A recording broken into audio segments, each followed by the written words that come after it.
Halo guys, selamat datang kembali di channel YouTube Tutorial Autolips. Kali ini, materi tutorial Autolips, kita akan belajar memulai membuat program Autolips. Hal dasar dari semua pemrograman, bukan hanya bahasa pemrograman Autolips, adalah sebuah bahasa pemrograman akan mempunyai proses kerja sebagai berikut.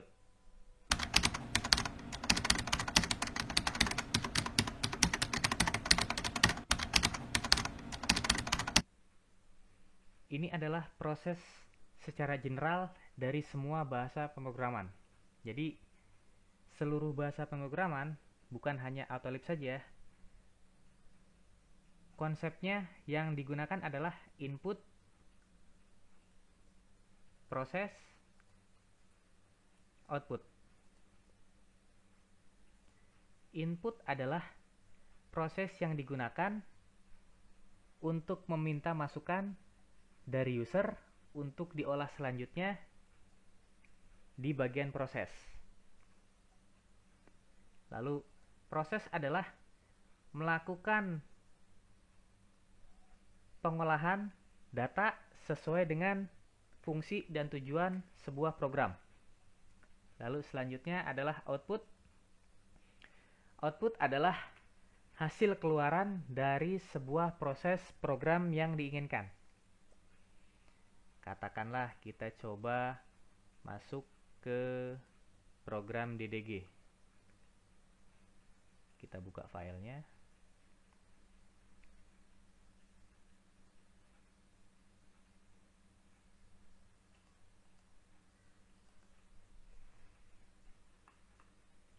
Nah, saya akan menjelaskan lebih lanjut mengenai proses input, proses, dan output dari sebuah bahasa pemrograman. Input. Input adalah meminta masukan dari user untuk dilakukan proses pengolahan data. Input di sini adalah pada saat kita menjalankan program DDG, maka inputnya adalah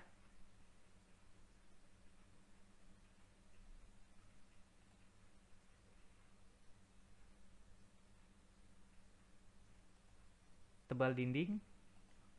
Kita input nilai dari tebal dindingnya, katakan 150. Lalu tebal acian. Untuk tebal acian, katakanlah 25.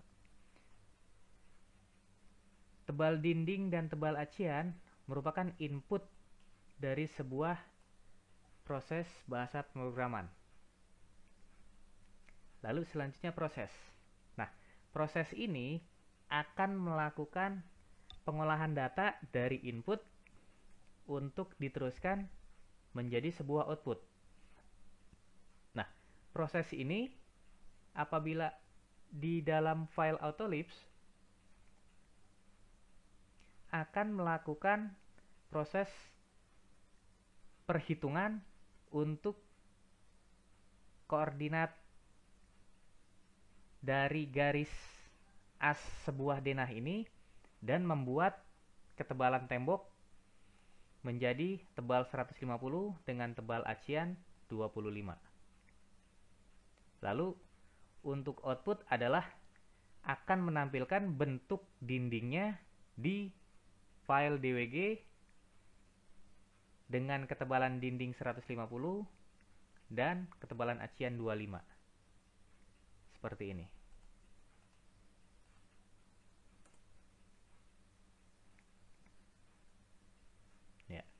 Jadi proses input adalah masukan dari user untuk dapat diolah di bagian pengolahan data proses. Lalu proses adalah melakukan olah data dari input yang diminta untuk diteruskan ke bagian output. Dan terakhir adalah output adalah menampilkan hasil output dari pengolahan data yang dilakukan berdasarkan input yang dimasukkan oleh user. Nah, di Autolips untuk input beberapa sintak atau perintah Autoliv yang sering digunakan adalah seperti ini. Get point untuk mengambil poin, get corner untuk mengambil corner atau titik ujung, get string untuk mengambil fungsi string atau teks, get real untuk mengambil nilai, dan lain sebagainya. Kemudian proses. Proses ini di bahasa pemrograman Autoliv seperti yang banyak digunakan adalah seperti itoa. Itoa untuk mengkonversi dari nilai integer menjadi string, lalu fungsi ertos mengubah nilai real menjadi nilai string, kemudian fungsi char, cadr dan caddr, kemudian fungsi while, condition, if, dan sebagainya. Lalu untuk output, perintah-perintah yang sering digunakan di program Autoliv adalah seperti alert, prompt, print, dan yang pasti banyak menggunakan fungsi komen. Karena fungsi komen ini digunakan untuk membuat output di media editor AutoCAD. Salah satunya adalah contoh di pembuatan dinding adalah membuat bentuk rectangle atau membuat arsiran. Oke. Sampai sini materi tutorial Autoliv. Sampai jumpa di materi tutorial Autoliv selanjutnya. Terima kasih.